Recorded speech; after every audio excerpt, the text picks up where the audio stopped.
What's up guys and welcome back to Tech Hunter. This headset right here is the Inzone H3, the most budget-friendly option that Sony offers in their brand new Inzone lineup. The Inzone H3 is a wired headset, but if you want wireless, you will have to look at the much more expensive H7 and H9.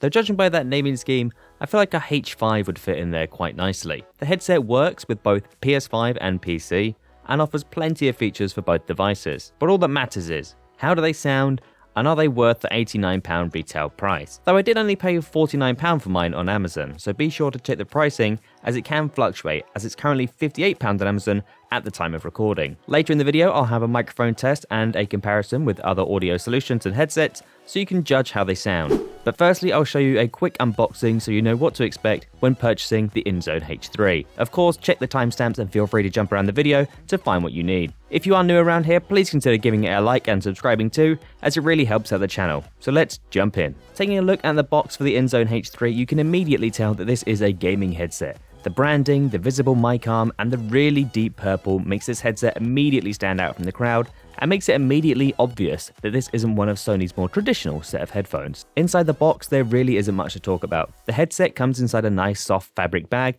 no plastic in sight, which is a nice touch. The ear cups have some circular pieces of card stuck to them to help protect them and stop the fabric ear cups getting squished or misshapen. Inside the paper packet you have the manual, some stickers, and the 1.5mm USB adapter to make full use of the headset with the PC using Sony's own software called Inzone Hub, which we will check out later in this video. Switching our focus back to the headset itself, we can get a proper look at the Inzone H3.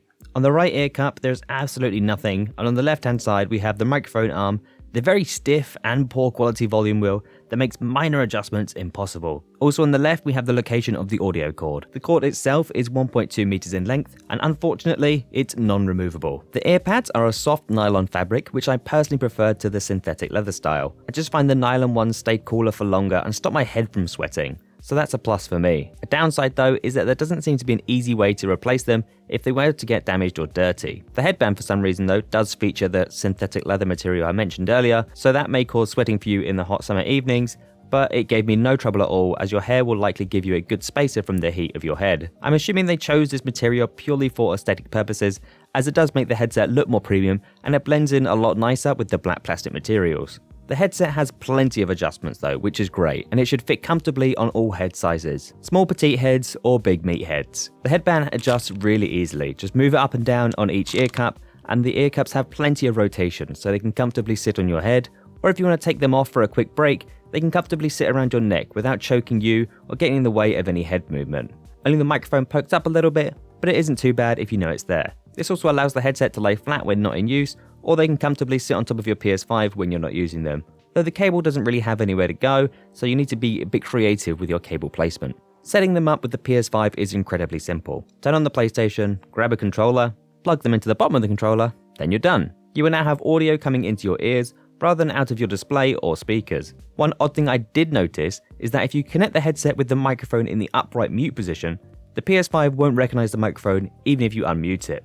To get the PS5 to recognize the microphone, you have to have the microphone unmuted and pointing down, then plug the H3 into your controller. Then it works every time. Using them with a PC is just as simple. Just connect to the USB adapter that came in the box and plug them in.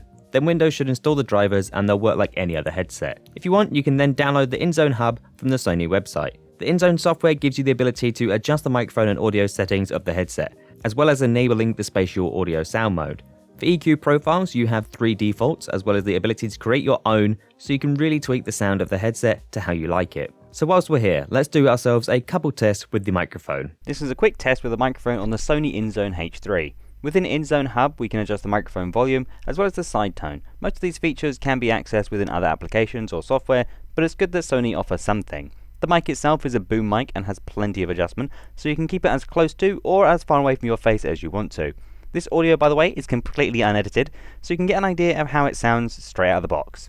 This is a quick microphone test with the much more expensive Logitech G Pro X wireless. Or is it the more budget-friendly Stinger Core 7.1 from HyperX? This is a quick microphone test with the much more expensive Logitech G Pro X wireless. Or is it the more budget-friendly Stinger Core 7.1 from HyperX? Let me know in the comments which one you think is which. If you guess correctly, I'll pin your comment. Overall, I'm really impressed with how this headset sounds. It sounds great out of the box, and you won't be getting any complaints from your friends about having a potato quality microphone. I guess though, the most important thing is, how do they sound? Well, if you make use of the included USB adapter to make proper use of the microphone and the Inzone Hub, you do make a trade-off in the fact that the audio is a lot quieter than if you connect the headset to your PC without the adapter, and there seems to be no way to adjust this within the software. I simply plugged it into the front of my PC and boom, it unlocks a whole next level of volume. When connecting to the PS5, the only thing you may need to adjust is the audio settings. Simply press the PlayStation button on your controller, then head over to the audio tab and just adjust the volume there if needed. Mine was set to about half volume when I first plugged it in, and I was thinking this is a very quiet headset. Then I checked the audio settings and it just needed turning up. I think overall the quality is fine, audio is crisp and clear, footsteps in games are easy to hear so you can detect where your opponent might be, but the bass seems to be a bit non-existent, and noise isolation is pretty poor, likely down to those nylon ear cups. The more premium H9 headset does opt for the leatherette style head cups, likely to improve noise isolation as that headset does also have noise cancelling. So as a result, you will be able to hear noises outside of your headset, as well as people also being able to hear what you're listening to as well. Comfort-wise, I don't have any complaints though. The oval ear cups fit comfortably around my ears, and I can imagine I would find them much more comfortable than the round ones found on the Pulse 3D wireless PS5 headset. After a few hours of gaming, I did find my ears feeling a little bit of fatigue at the tops, but nothing that didn't go away in a few minutes. As far as clamping force is concerned, it's pretty non-existent. They're not a tight grip fit, they're fairly loose and can come off your head pretty easily if you shake around a lot or get extremely animated whilst gaming. To conclude though, the Sony Inzone H3 is a comfortable, okay sounding headset with a really solid microphone. Though most importantly, I would have to say that if you are considering this headset, I think around the £50 to £60 mark is about the right price, and I wouldn't pay the RRP of £89. If you're just looking for a headset that matches the PS5 aesthetic or your white gaming setup, then I think they look great. The squishy band on the top and soft ear cups make for a nice cozy feeling headset, and whilst the body is basically all plastic, they feel pretty strong and sturdy for the price. The lower price, that is. If you're looking for a fairly cheap, great looking headset with good enough audio that you can just grab out of the drawer or cupboard, plug it in and be ready to go, then honestly I think the Inzone H3 is a solid option. I hate cables and I love everything in my life to be wireless, but for £50, I can't complain. Though maybe in the future I may look at the more expensive wireless Sony H7 or H9 headsets. Let me know your thoughts on this headset in the comments section down below. If you've got a H3 or the more expensive H7 or 9, then I'd love to hear from you. Make sure you hit the like button down below, and if you decide that my voice hasn't offended you, don't forget to click that subscribe button down below, and if you do want to check out pricing of anything featured in this video, you can find them down below with my Amazon affiliate links. And as always, I'll catch you in the next one. Cheers.